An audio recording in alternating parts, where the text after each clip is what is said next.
let's go forward. What's going to happen? Let's go first. NFC Championship. You got the 49ers. Jimmy G, America's second most handsome man behind you. At the Rams. The Rams are the team built for now. What's going to happen here in your mind? Man, it's really interesting because for the narrative on Matt Stafford for a long time was the guy can't get it done. You see him in Detroit. He's a regular season warrior. He puts up 5,000 yards passing, but what does he do in the postseason? And I felt like that was an unfair indictment. And if you look at anybody who'd played with him or played against him, they knew, Dan, like players and coaches, they respected this guy because he was able to drag some teams there. And the failings were not necessarily on him, but the infrastructure maybe around him, whether it's players and staff. So I'm glad he kind of shed that off. You know, he beat Tom Brady. You know, he got to win the week before. Now he's kind of rolling through the playoffs. And so I feel like there's this newfound confidence. They got Odell Beckham Jr., they're kind of clicking on all cylinders now. You know, they had Cam Akers going a couple of weeks ago, Cooper Kupp with the dynamic finish to obviously that Bucs game. And then really the reality of it is this, bringing in Von Miller, like they keep going all in like every year and trading away draft picks to get players, but pair up Von Miller with Floyd, you've got Aaron Donald in the middle. Like those guys, I think will be able to do enough to be able to disrupt this San Francisco rushing attack. They should be able to get after Garoppolo a decent amount. I don't think this is going to be some sort of blowout game. I don't think it'll be the highest scoring game, but I ultimately think there will be enough on the Rams side. I think the numbers coming in around 3.5. It sounds pretty close to being accurate. I'd probably lay the points on it. Not feeling great because I feel like that line's spot on. But I feel like Matt Stafford will be able to do enough. We've seen him make these plays now. And frankly, we've watched Jimmy Garoppolo in big moments, you know, whether it's a Super Bowl against Kansas City, overthrowing Emmanuel Sanders by a foot. We watched him a couple of weeks ago. They get the win, but you know, he sails the interception. He overthrows one Ayuk on a third down that, you know, would have been a big play. And so just in those big moments, Dan, it's like he's close, but he's just not quite there. And so I'm going to lean with Matthew Stafford. I'm riding the guy with more talent. And I think the Rams go back to their second Super Bowl in 5 seasons. You know, I was talking to Urban on Monday on the show, and I told him, I said, look, if I was going to bet a prop bet, I'm betting Jimmy G throws a pick 6. He made the comment that Jimmy G they don't really throw outside the hash marks. And when he does, 2 passes should have been pick 6s. You know, he made the comment that that's the first thing you would address with Jimmy G when you got, you know, settled down and into your week's routine is, look, you do this, we're going to lose. I mean, period. You know, pick 6 in a game like this costs you a chance to go to the Super Bowl, my opinion. So, I mean, Dan, you basketball guy. And so I always like to bring things. These are kind of some universal principles for all sports.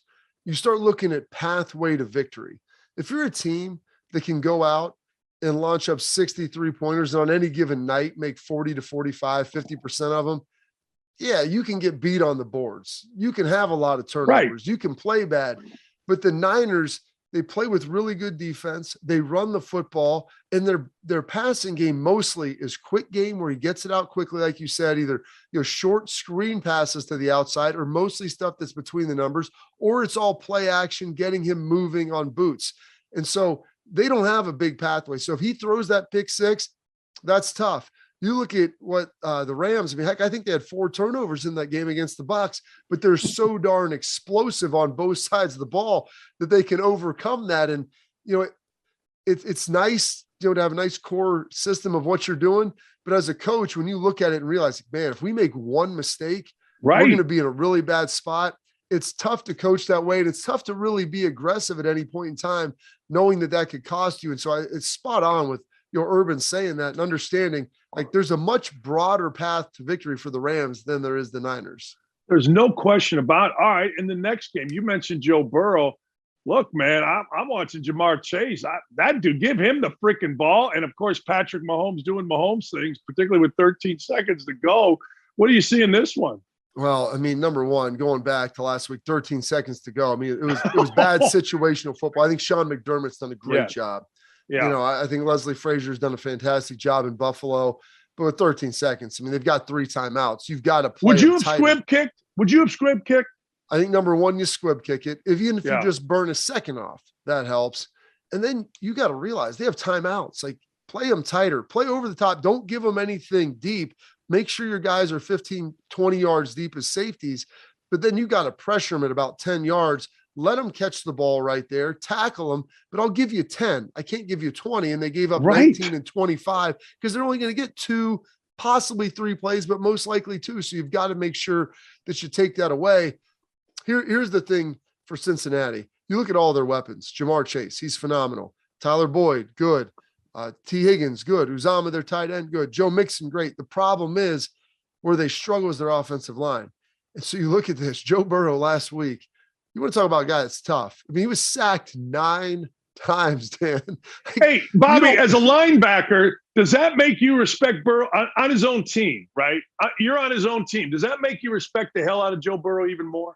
I'll tell you this, and this is when I think Joe Burrow, his career really pivoted.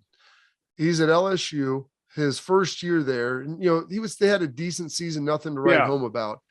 But he throws an interception. I don't know if it was returned for a touchdown or not, but he goes and tries to make a play on it, and he gets lit up, Dan. I'm talking helmet like tipped up on his face, blood coming out of his mouth. He's got busted lips. And you know what? It's one of the meaningless bowl games.